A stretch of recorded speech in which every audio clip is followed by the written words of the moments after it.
여러분, 저희는 국내 선교부입니다. 저희는 국내 선교부입니다. 여러분, 왜 근데 국내를 선교부라고 명칭을 하는 걸까요? 혹시 그거에 대해서 생각해 보신 적 있습니까? 어, 선교라고 하면은 보통은 해외로 나가서 어려운 지역에 가서 특별한 일들을 행하고 오는 것, 그런 것들이 선교라고 생각이 들고 매우 값어치 있는 모습처럼 보이는 것이 솔직한 우리의 모습일 것입니다. 그러나 국내 선교부만큼 정말 보이지 않는 곳에서 정말 복음을 위해서 헌신하는 우리 귀한 우리 대원들이 있다는 것을 여러분 기억해 주시길 바랍니다. 그렇다면 왜 국내를 선교로서 바라봐야 할 것인가에 대해서 오늘 같이 말씀을 좀 보도록 하겠습니다. 여러분, 이 세상에 100% 그리스도인들만 모여 사는 나라나 지역이 있을까요? 결코 그런 지역은 존재하지 않습니다.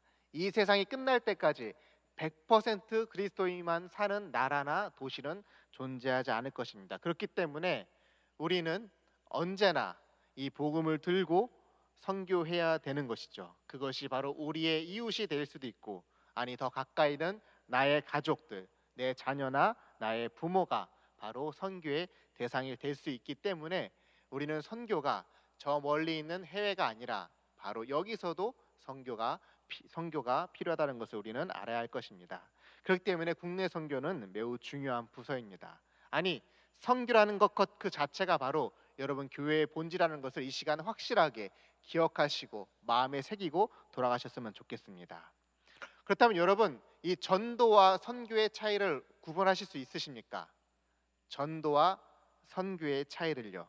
뭐 웬만한 분들은 다 아시겠지만 그래도 제가 모르는 것처럼 한번 제가 설명을 드려보도록 하겠습니다. 전도라는 것은 말 그대로 진리의 말씀을 전하는 것이 바로 전도입니다.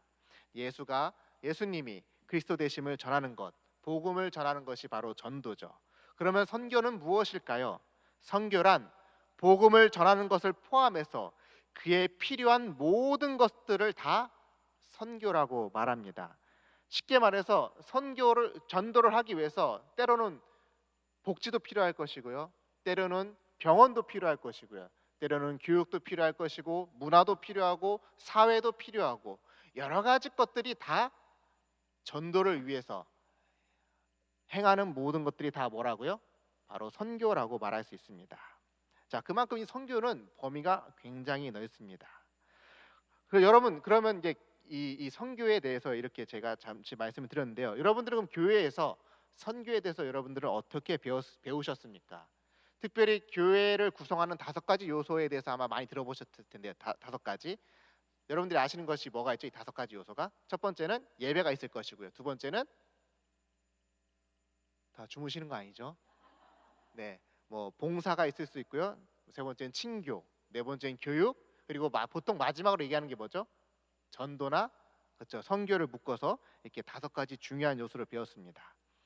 자, 그런데 이 중요한 이 5가지 요소가, 교회를 구성하는 이 5가지 요소가 여러분 변하게 됩니다. 언제 변하게 되느냐?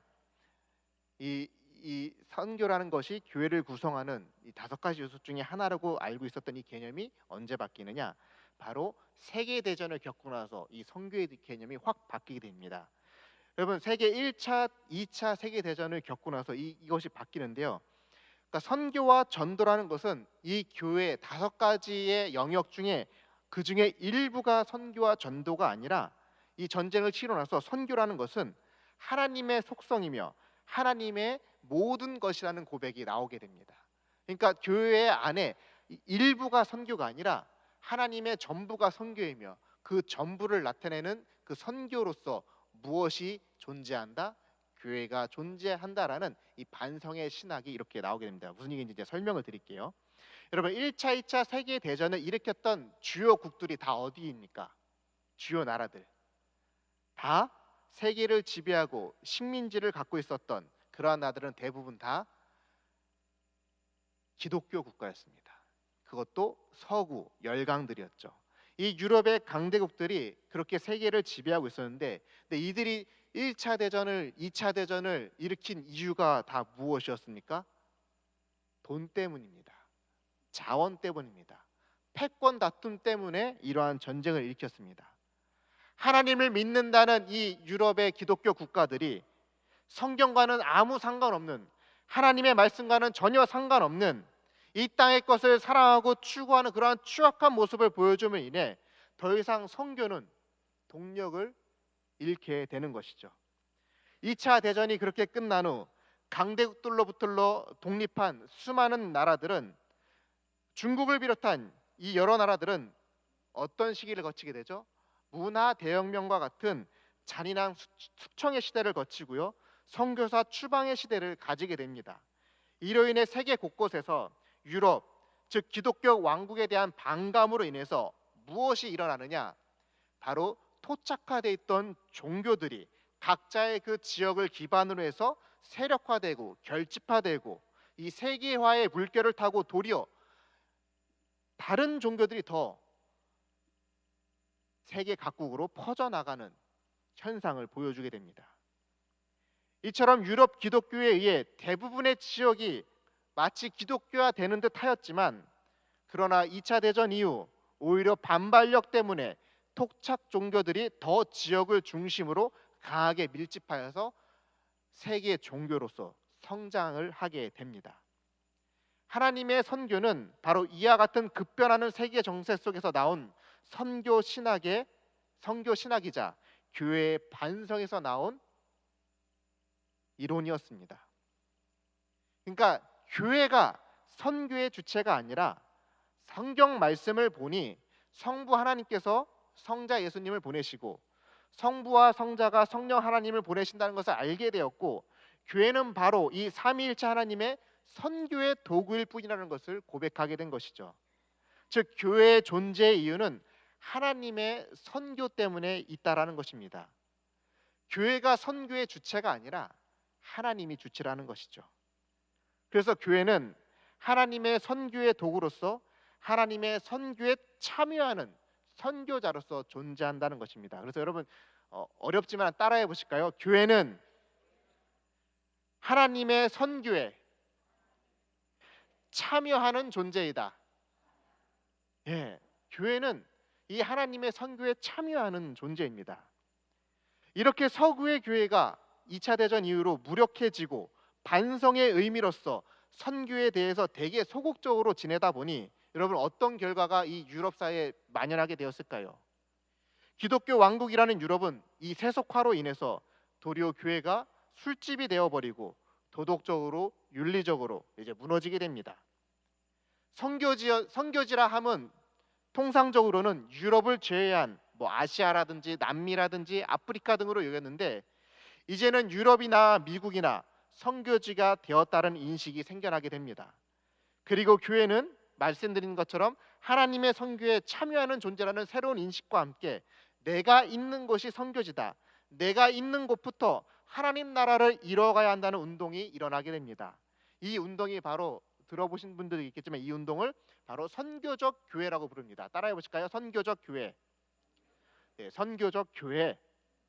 네, 이 운동의 시작은 영국의 신학자에 의해서 주창이 되고 이후 미국으로 건너가서 1980년대 미국에서 꽃을 피우게 됩니다. 이 선교적 교회라는 운동이. 그리고 이것이 지금은 한국으로 넘어와서 조금씩 퍼져나가고 있는 중입니다. 그러니까 교회의 존재된 목적이 하나님의 선교에 있다라는 것은 교회의 모든 것은 다 선교적으로 바뀌어야 된다는 것을 의미합니다. 그래서 제가 예를 한번 들어보겠습니다. 앞서 말씀드렸던 기존의 교회로는 5가지가 있었죠. 자, 그러나 이 5가지를 여러분 이제부터는 이제 잠시 내려놓고 이 선교의 관점에서 다시 교회를 정립해 보도록 하겠습니다. 자, 여러분 아까 5가지 중에 이제 예배, 봉사, 친교, 교육, 선교가 있었는데 그 중에 여러분 예배라는 이 개념도 한번 생각해 봅시다. 예배라는 개념도 선교적 교회 입장에서 보면 이 예배도 결국 무엇을 목적으로 이루어져야 될까요? 예배도 선교적이 돼야 됩니다.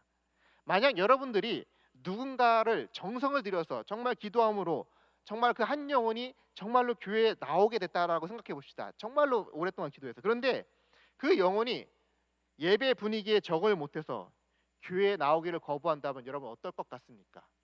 어렵게 데려왔는데 이 교회 분위기에 적응 못해서, 예배 분위기에 적응 못해서 교회를 안 나가겠다면 여러분 어떤 마음이 들까요? 다시 말해 예배도 새 신자가 왔을 때 혹은 불신자가 왔을 때 너무나 다른 이질감, 거부감이 들어서 안 된다는 것이죠. 하나님께서 원하시는 예배는 우리가 익숙한 방식이 있지 않다라는 것입니다. 여러분들이 잘 아는 탕자의 비유를 생각해 보십시오. 탕자의 비유의 핵심은 잃어버린 자가 돌아오면 하늘에서 잔치가 열린다는 것입니다. 그 잃어버렸던 아들을 환대하는 것, 그 아들에게 옷을 입히고 반지를 끼워주고 입을 맞추는 것, 잃어버린 영혼이 이 예배를 통해 환대를 받는 것, 그것이 중요하다는 것입니다. 그리고 그것을 통해 하늘에서는 하늘 아버지의 기쁨이 되는 것, 바로 그것이 예배가 되어야 된다는 것입니다. 이처럼 교회는 항상 개혁되어야 한다는 것입니다. 말씀으로 우리는 개혁된다는 표현을 많이 들었죠. 그러나 그 말씀으로 개혁된다는 것은 과거로의 단순한 회귀가 아닙니다. 익숙한 방식을 더 고수하는 것이 개혁이 아닙니다. 여전히 세상을 사랑하시고 세상 속에 교회를 두신 그 하나님의 선교 방식에 참여하는 것이 바로 개혁이라고 말해야 한다는 것이죠. 이제 이것을 오늘 말씀을 통해서 한 번 더 풀어보도록 하겠습니다. 우리가 읽었던 이 고린도 전서의 말씀은 여러분들 보시면 아주 이해가 쉽게 잘 풀어져 있습니다. 즉 바울은 이 한 사람이라도 더 구원하기 위해서 무엇을 했다라는 것을 고백하고 있습니까? 유대인에게는 율법이 있는 모습으로, 율법이 없는 이방인들에게는 율법 없는 모습으로, 약한 자들에게는 약자의 모습으로, 그렇게 모든 사람들이 주께 돌아오도록 자기 자신을 내려놓고 최선을 다해서 섬겼다라는 것을 볼 수 있습니다. 이 말은 바꿔 말해서 당시 고린도 교회 교인들의 구성원이 어떻다라는 것을 알 수 있습니까? 매우 다양했다라는 것을 알 수 있습니다. 매우 다양한 각계각층의 사람들이 한 자리에 모여 있었다는 것을 의미합니다. 이렇게 다양한 사람들이 교회에 올 수 있었던 것은 이 바로 고린도 지역에서 바울이 얼마나 자기 자신을 내려놓고 선교했는지를 보여주는 중요한 말씀인 것이죠. 특별히 오늘 23절 말씀을 한번 같이 읽어볼까요? 오늘 본문 23절 말씀을 같이 읽겠습니다. 시작.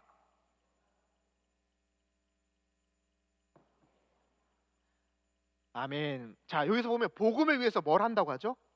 모든 것. 복음을 전할 수만 있다면 바울은 어떻게 했다는 것입니까? 자기가 할 수 있는 모든 것을 행했다는 거죠. 여러분 이게 바로 선교입니다. 22절의 말씀에는 뭐가 나와 있느냐? 아무쪼록 몇 사람이라도 그것이 소수의 인원일지라도 구원하기 위해서, 그 영혼들을 구원하기 위해서 끊임없이 다양한 모든 방법들을 노력하고 행했던 바울의 모습을 우리는 기억하고 닮아야 되는 것이죠. 그래서 바울은 23절 후반에 이것을 어떻게 표현하고 있느냐? 23절 후반 보시면 행함은 무엇을 행하기 위함이다? 복음에 참여하고자 함이라. 자, 따라해 봅시다. 복음에 참여합시다. 한 번 더 해볼까요? 복음에 참여합시다. 자, 여러분 바울이 복음에 참여한 삶을 살지 않았던 것일까요? 아니죠. 바울만큼 복음만을 위해서 살았던 삶도 없습니다. 복음을 위해 그는 목숨도 아끼지 않았습니다. 그런데 왜 바울은 복음에 참여하고자 한다라고 말했던 것일까요? 이에 대한 의미는 먼저는 이런 뜻이 있습니다. 바울은 복음의 완성, 즉 복음의 성취를 바라보면서 마지막 때 복음으로 인한 하나님의 영광의 나라에 들어가기 위한 그 열심으로써 내가 그 나라에 들어가기 위해서 난 여전히 이 복음을 위해서 수고한다라는 의미로 해석하는 경우도 있습니다. 그리고 또 다른 의미는 무엇이냐? 바로 복음의 현장성을 말하는 것입니다. 뭐라고요? 복음의 현장성. 여러분 복음이 필요한 것이 어딜까요? 복음이 필요한 것은 당연히 현장입니다. 우리가 사는 세상입니다. 특별히 하나님 나라의 선교의 입장에서 보면 하나님께서 일하시고 하나님께서 보내시는 곳이 어딜까요? 바로 세상입니다. 현장입니다. 즉 복음이 일하는 곳에 바울도 참여하고자 한다는 것입니다. 복음이 있는 곳에, 복음이 역사하는 곳에 바울도 그 현장에 있겠다라는 것입니다. 여러분 우리 교회 2023년 표가 무엇입니까? 복음의 사람 블레스 예배자로 살게 하소서. 여기서 말하는 복음의 사람은 무엇을 의미할까요? 그냥 복음을 아는 사람일까요? 그렇지 않죠. 바로 바울과 같이 복음에 참여하는 사람이어야 된다는 것입니다. 복음을 아는 것과 복음에 순종하며 참여한 것은 완전히 다른 의미인 것이죠. 그렇기 때문에 복음은 이 현장이 매우 중요합니다. 그 현장에서 아무쪼록 몇 사람이라도 구원하기 위해 모든 것을 행했던 바울의 모습은 오늘 우리에게 선교가 무엇인지를 말해주고 있습니다. 그래서 선교는 현장이 중요합니다. 복음을 알고 전하는 것도 중요하지만 그러나 그 복음을 전하기 위해서 세상이 어떠한지, 현장이 어떠한지를 파악하는 게 매우 중요합니다. 여러분들이 잘 아시다시피 손자병법에 이런 말이 있죠. 지피지기면 백전불태. 그러니까 그런 말처럼 상대에 대해서 알지 못한 채 복음을 전하는 것만큼 어리석은 것도 없다라는 것이죠. 물론 하나님의 특별한 은혜로 심령이 갈급한 자를 만나게 하실 수도 있지만 그러나 바울은 그러한 특별한 섭리에 기대며 일했던 사람이 아닙니다.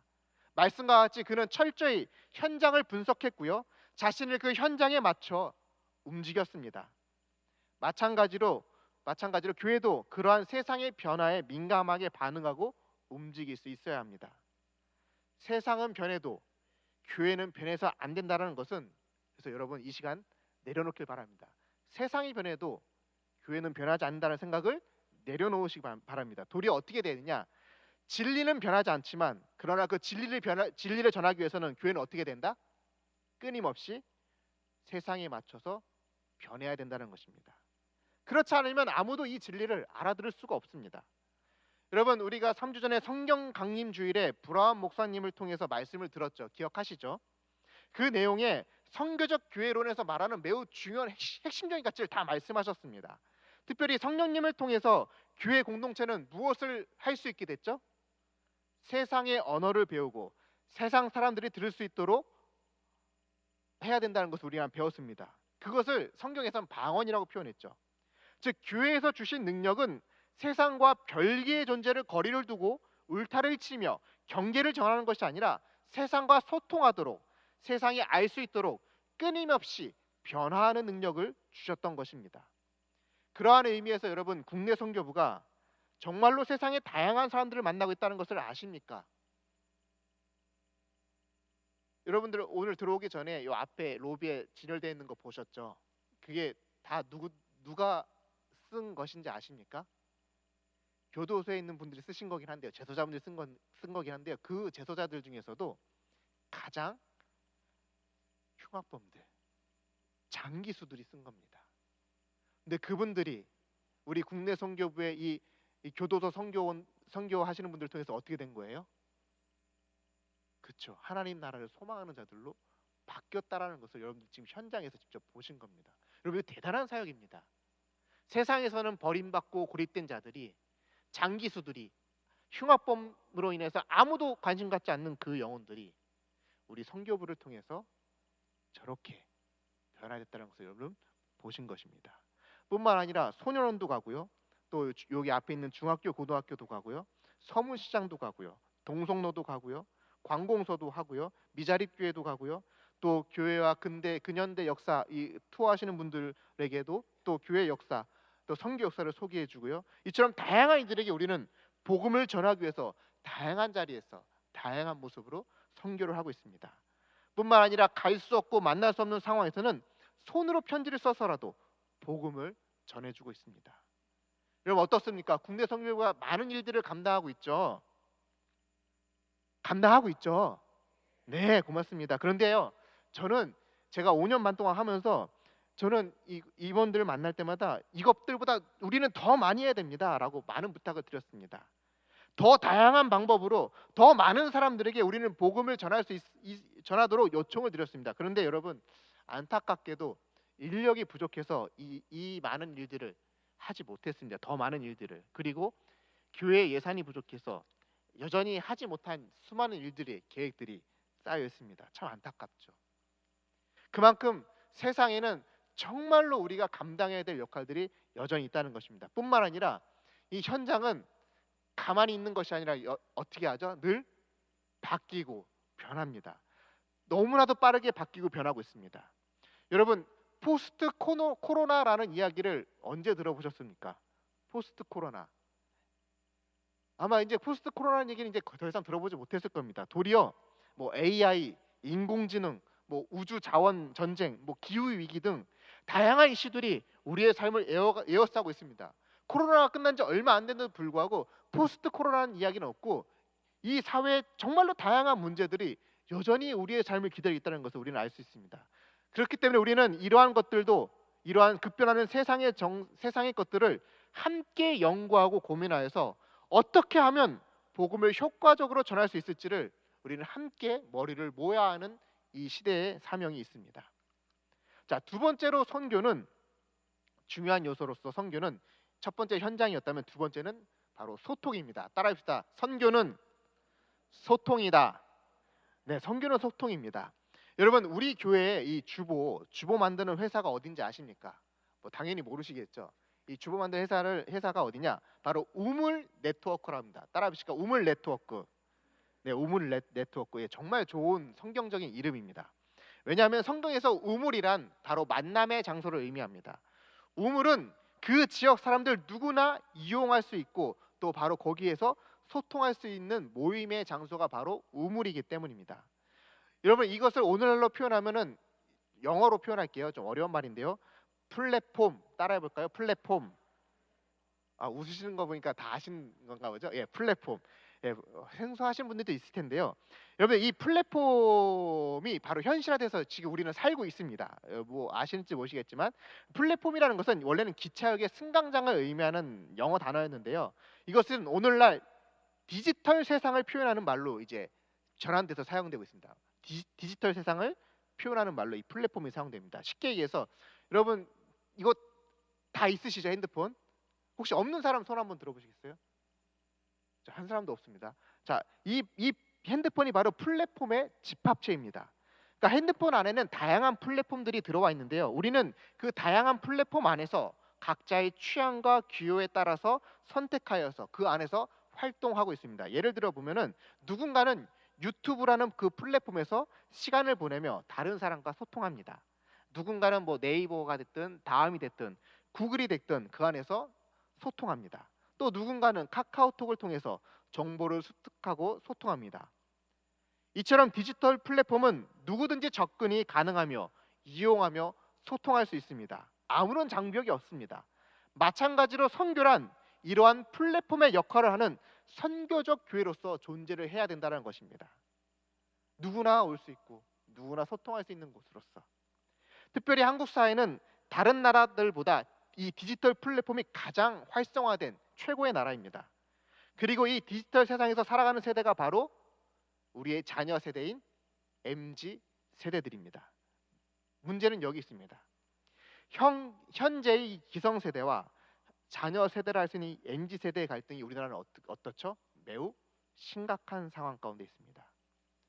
이러한 사회 현상, 사회 갈등의 문제를 서울대 사회학과 교수님께서 자신의 책에 이 MZ 세대와 디지털 플랫폼을 연구한 내용을 저술해서 발표했는데요. 그것을 제가 방대한 내용이니까 제가 아주 간략하게 간추려서 오늘 설교랑 함께 말씀을 드리도록 하겠습니다. 무슨 얘기냐? 현재 한국하면 가장 심각한 문제는 바로 여러분 무엇이 떠오르니까 한국하면 가장 심각한 문제. 예, 저출산. 누가 얘기해 주셨는데요. 예, 맞습니다. 저출산입니다. 저출산. 이 저출산으로 인해서 가장 많은 피해를 보는 이들이 바로 누구일까요? 바로 우리의 다음 세대, 자녀 세대인 MZ 세대들입니다. 이 기성 세대와 MZ 세대의 갈등은 쉽게 사그라들지 않을 것이라는 전망이죠. 그것은 왜 그러느냐? 바로 인구 구조가 원래는 이렇게 삼각형이어야 되는데 지금 어떻게 돼 있죠? 역삼각형으로 돼 있습니다. 그러니까 부모 세대와 자녀 세대는 동서고금을 막론하고 언제나 존재해 왔습니다. 예를 들어서 우리나라의 역사만 보더라도 이 민주화 운동이 있었던 그 1980년대를 생각해 보시기 바랍니다. 1980년대 그 당시의 부모 세대들은 어떤 것을 겪었던 세대죠? 6.25를 겪었던 부모 세대입니다. 그러니까 그 세대들은 공산주의, 간첩 등에 매우 민감했으며 힘들더라도 참고 견디다 보면 좋은 날이 올 거라는 그러한 믿음이 있던 세대들이었습니다. 반면 그 80년대 자녀 세대들은 독재가 아닌 민주화와 자유를 더 중요시했던 세대였습니다. 그리고 이 자녀 세대들은 자신들이 원하는 세상으로 만드는데 성공했습니다. 이유는 간단합니다. 인구 구조상 30대 이하가 그 윗세대보다 더 많았기 때문에 그것이 가능했습니다. 즉 언제나 이 부모와 자녀 세대의 갈등은 늘 존재했지만은, 그러나 언제나 이 젊은 세대가 원하는 대로 늘 그렇게 사회는 변화되어 왔고, 그렇게 갈등은 자연스럽게 해소가 되었습니다. 그런데 지금은 초저출산으로 인해서 다른 나라에선 겪어보지 못한 이 역삼각형의 인구 구조를 가지고 있다 보니, 지금의 기성세대들, 부모 세대들은 여전히 기득권을 가지고 간다는 것을 의미합니다. 그러다 보니 어떻게 될까요? 이 갈등이 해결이 되지 않은 채 계속해서 간다는 것입니다. 이들이 역전을 할 수 없다 보니 계속해서 이 갈등은 오래 갈 거라는 이 사회학자의 전망인 것이죠. 사회든 정치든 젊은 세대를 통해서 세대 교체가 이루어져야 하지만, 현재 기성세대는 이전과는 다르게 더 많은 인구수를 가지고 있고요. 또 건강을 너무나도 잘 유지해서 기대 수명이 매우 길고요. 또 여전히 경제력과 사회 권력을 대부분 점유하고 있기 때문에 이 현재의 기득권을 내려놓을 리 만무하다는 것입니다. 게다가 이 MZ 세대는 이렇다 저렇다라는 프레임들을 씌워놓았기 때문에, 예를 들면 꿈이 없다, 저들은 빨리 포기한다, 끈기가 없다 등 이 기성세대의 눈으로 다음 세대들을 평가함으로 인해 더더욱 이 자녀들, MZ 세대들이 위축되도록 만들어 버린다는 것입니다. 이것이 바로 심각한 사회 현상이며 갈등의 요소로서 여전히 존재할 것이라는 것이죠.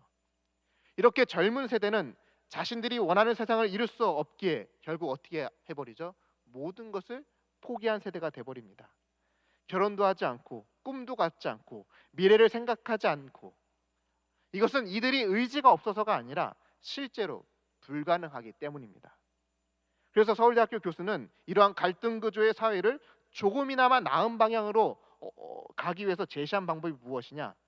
세대 교체가 어렵다면은 이 부모 세대가 자녀 세대의 문화를 소비해 주는 방향으로 빨리 선회해야 한다는 것입니다.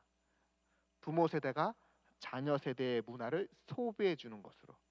즉 지금의 기성 세대가 자신들에게 익숙한 문화를 소비하는 것에서 벗어나서 자녀 세대의 문화와 사회를 수용해 주고 소비해 줌으로써 극으로 치달은 이러한 갈등을 줄이고 소비를 통한 소통의 창구를 이 디지털 플랫폼을 통해서 해결해야 된다는 것이 바로 이 교수님의 해결 방안이었습니다. 이러한 학제의 진단을 통해서 알 수 있는 것은, 현재 우리나라의 젊은 세대들은 이 디지털 플랫폼에서 자신들만의 세계를 구축해 가고 있다는 것을 또한 의미합니다. 왜냐하면 현실에서는 자신들의 세계를 만드는 것이 불가능하기 때문이죠. 그럼 교회는 이러한 사회 현상에 대해서 어떻게 바라보고 접근해야 될까요? 마찬가지로 현실에서 벗어나 디지털 세상에서 많은 시간을 소비하고 있는 우리의 다음 세대를 향해서 우리는 선교 전략을 가지고 있어야 됩니다. 우리의 선교 현장이 물리적 공간을 넘어 이제는 디지털 세상까지 확장되었음을 의미합니다. 즉 그들의 디지털 문화를 이해하고 그들의 문화를 소비해 줌으로써 교회가 다가갈 수 있어야 한다는 것을 의미하죠. 그러기 위해선 우리 교회도 모든 결정 과정을 꼭 모여서 하는 그러한 구조보다는 다양한 채널들을 통해서 더 많은 젊은이들이 교회에 대해서 참여할 수 있는 열린 구조로 바뀌어야 됩니다. 교회도 기성세대들에 의해서 움직여지는 것이 아니라 젊은 세대들이 움직일 수 있는 교회로 바뀌어가야 합니다. 여러분 30년 전, 40년 전을 생각해 보시기 바랍니다. 여러분 그 당시에 장로님들 핏대 때는 나이가 몇 살이었습니까? 몇 세였습니까? 그 당시에는 30대에도 장로님들이 될 수 있었습니다. 그리고 그런 분들을 통해서 교회가 지속 가능하도록 발전할 수 있었던 것은 그만큼 리더십 이양이 자연스럽게 될 수 있었기 때문입니다. 즉 세대 간의 소통이 되는 교회는 계속해서 교회가 존립할 수 있겠지만, 그러나 세대 간의 소통을 잃어버린 교회는 미래를 잃어버리는 것입니다. 마지막으로 선교의 중요한 요소는 확장입니다. 따라해볼까요? 선교는 확장이다. 네, 오늘 본문에서 보면 바울은 유대인을 넘어 다양한 인종의 사람들을 대상으로 선교하겠다는 것을 볼 수 있죠. 그러니까 사도행전 말씀과 같이 땅 끝까지 이르러 내 증인이 되리라는 말씀은 하나의 인종, 하나의 국가가 아닌 온 인류를 향한 것임을 바로 이 바울의 선교를 통해서 우리는 알 수 있습니다. 이러한 선교적 개념은 성령 강림을 통해 주어진 것이 아닙니다. 오히려 성령 강림의 그 사건을 통해 이미 구약 때부터 하나님은 유대인을 넘어 온 세상을 구원하기 위해 성령을 보내실 것을 바로 유의 말씀을 통해 약속해 주셨기 때문입니다. 즉 선교를 통해서 지향해야 될 것은 성장이 아닙니다. 교회만의 성장이 아닌 우리는 하나님 나라의 확장을 더 중요시해야 된다는 것입니다. 물론 성장도 중요합니다. 그러나 한국에서 한국인들을 대상으로 한 성장은 이제 불가능하다는 것을 여러분 아셔야 됩니다. 초저출산 시대로 인해서 이미 인구 구조는 역삼각형이 되었습니다. 희망이 사라져가고 있습니다. 나라의 존립을 위해 인구가 늘어야 되는데 어떻게 해야 될까요? 가장 최선책은 좋든 싫든 결국 이민자를 받아야 된다는 것입니다. 세계 선교의 여러분 지형을 보시면 세계 선교의 지형을 보시면은 여러분 가장 복음화율이 낮은 지역이 어딘지 아십니까? 대륙이 가장 복음화율이 낮은 곳 그곳은 바로 여기입니다. 아시아 지역입니다. 아프리카나 남미 그리고 강성 이슬람이 있는 이 중동도 성령의 불길로 인해서 가파르게 그 기독교의 회심 인구가 늘어나고 있는데 반면 아시아 지역만 정체고 도리어 하락선을 그려가고 있습니다. 또 서구의 기독교는 여전히 세태기에 있습니다. 그러니까 이 기독교의 주류가 더 이상 서구가 아니고요. 이미 아프리카와 남미로 넘어간 지 꽤 시간이 되었습니다. 근데 유독 아시아만은 복음화율이 저조합니다. 이유는 중국의 공산권 영향과 인도의 이 힌두이즘의 강력한 영향력을 발휘하고 있기 때문입니다. 근데 이 아시아 지역에서 유일하게 이 복음의 빛이 비치는 나라가 있습니다. 그 나라가 어디일까요? 바로 대한민국입니다. 그런 대한민국, 이 한국으로 수많은 아시아 민족들이 살기 위해서 계속해서 들어오고 있습니다. 그런데 대부분의 한국 교회는 이러한 이방인들을 향해서 이민자들에게 여전히 교회의 문턱은 높아 있습니다.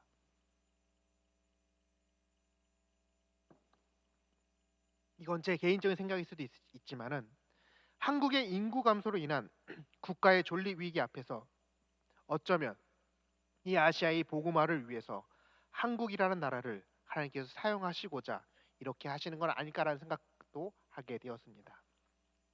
물론 정부는 분명히 이 위기에 대해서 어떤 방안을 내놓겠죠.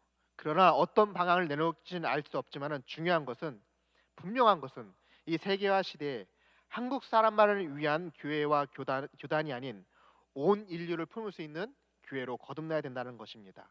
그렇지 않으면은 교회의 미래는 불투명하다는 것입니다. 여러분 특별히 우리는 이 장로교라는 타이틀을 갖고 있는데요. 여러분 이 장로교의 시초라고 할 수 있는 이 칼뱅도 여러분 어떤 목회를 한지 아십니까? 바로 이민 목회를 했습니다. 그는 프랑스 사람으로서 스위스 제네바로 도망갔습니다. 그리고 그곳에서 종교 난민들을 받아서 목회를 했습니다. 즉 장로교의 시작은 바로 이민 목회로 시작했다는 것을 알 수 있습니다. 그러나 이뿐만이 아니라 역사의 시간을 더 앞으로 거슬러 올라가면 이미 출애굽 때부터 하나님께서는 이방 나그네를 압제하지 말라라고 말씀하시면서 그 출애굽한 백성들 향해서 뭐라고 말씀하시죠? 너희도 애굽 땅에서 이방인이었다라고 말씀해 줍니다. 즉 이미 구약 때부터 이미 조상 아브라함 때부터 믿음의 조상 아브라함 때부터 이미 이주민 선교 사역이 있었다라는 것을 보여주고 있습니다. 해외만이 아닌 이미 국내에도 해외 선교 못지않게 이주민을 대상으로 한 선교가 시급하다라는 것을 저는 지금 말씀드리고 있는 것입니다. 자, 이제 말씀을 정리하도록 하겠습니다. 저는 서두에 하나님의 그 선교 개념과 선교적 교회가 어떻게 생겨났는지를 말씀드렸습니다. 교회는 하나님의 선교에 참여하는 선교자로서 존재한다라고 말씀드렸죠. 하나님의 선교는 교회 안에 묶여 있는 것이 아니라 바로 세상 속에서 일하시는 하나님의 행위입니다. 하나님은 복음만 주시는 분이 아니라 복음을 이해할 수 있도록 다양한 방법으로 역사하십니다.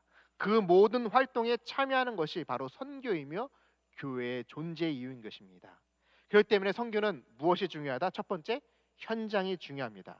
그리고 두 번째, 그 현장과의 소통이 중요합니다. 그리고 세 번째, 그 현장을 하나님 나라로 확장해 나가는 것이 중요합니다. 이 모든 것을 위해 제가 마지막으로 중요한 선교의 자세를 말씀드리겠습니다. 선교는 동화가 아닌 융화입니다. 자, 따라해 볼까요? 선교는 융화이다. 자, 여러분, 동화된다라는 것은 기존의 것에 동일하게 그것으로 바꿔가는 것을 의미합니다. 쉽게 말해서 어떤 공동체에 들어가기 위해서는 그 공동체의 색깔에 완전히 자신을 동화시켜야 된다는 것이죠. 뭐 대구제일교회에 적응하기 위해서는 대구제일교회의 색깔에 동화돼야 한다는 것입니다. 그러나 이것은 성경적인 방법이 아닙니다. 예수님께서 우리에게 오실 때 어떻게 오셨습니까? 자기를 비우고 종의 형체로 오셨습니다. 마찬가지로 바울도 한 사람 한 사람에게 자신을 비우고 그 사람에게 맞추며 선교했습니다. 그리고 예수 그리스도의 복음으로 하나 된 공동체를 그는 만들었습니다. 즉 서로가 서로를 용납하고 사랑하는 융화된 공동체를 이루었던 것이죠. 예수님께서도 새 계명을 주시면서 뭐라고 말씀하셨죠? 새 계명을 주노니 서로 사랑하라. 그리하면 모든 사람이 너희가 내 제자인 줄 알리라. 이 말의 의미는 이미 알고 있는 너희끼리 사랑하라라는 것을 넘어서 누군가의 기준에 의해, 전통에 의해 동화시키려 하지 말고 다름을 인정하고 복음으로 서로 용납하고 사랑하는 그러한 공동체가 될 때 세상 사람들이 저 교회는 진짜 교회라고 말해줄 수 있다는 것입니다. 그렇게 우리는 더더욱 세상을 연구하고 공부하는 선교적 교회가 되어야 합니다. 그 역할이 국내 선교부만의 역할이 아니라 모든 재직들과 부서마다 바로 이 세상의 현장을 이해하고 노력하는 것이 필요합니다. 두 번째로는 다음 세대들을 위한 노력이 절실히 필요합니다. 기성세대의 신앙 태도를 강요하지 않고 자녀 세대의 특징을 잘 파악하고 수용하는 선교적인 노력이 필요합니다. 그리고 세 번째로 한국을 넘어 세계를 품을 수 있는 수용성 있는 선교적 교회가 되어야 합니다. 이것이 오늘 제가 여러분들에게 드리는 시대적 사명입니다. 바라기는 이러한 하나님의 복음에 참여하는 선교적 교회가 됨으로 말미암아 이 땅에 소망이 되고 하나님 나라를 확장해가는 우리 대구제일교회 선교부와 또 모든 성도님이 되길 주님의 이름으로 축복합니다. 기도하겠습니다.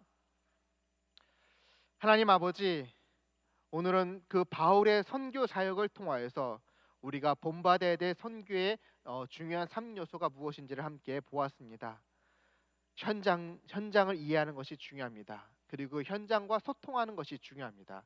그리고 현장을 하나님 나라로 확장해 가는 것이 중요합니다. 주님, 이러한 것을 우리 대구제일교회 국내 선교부가 감당할 수 있도록 도와주시고 뿐만 아니라 모든 재직들과 성도님들도 함께 이 하나님의 선교에 동참함으로 말미암아 하나님의 그 놀라운 일들을 이뤄낼 수 있는 우리 교회가 될 수 있도록 역사하여 주옵소서. 예수님의 이름으로 기도하옵나이다. 아멘.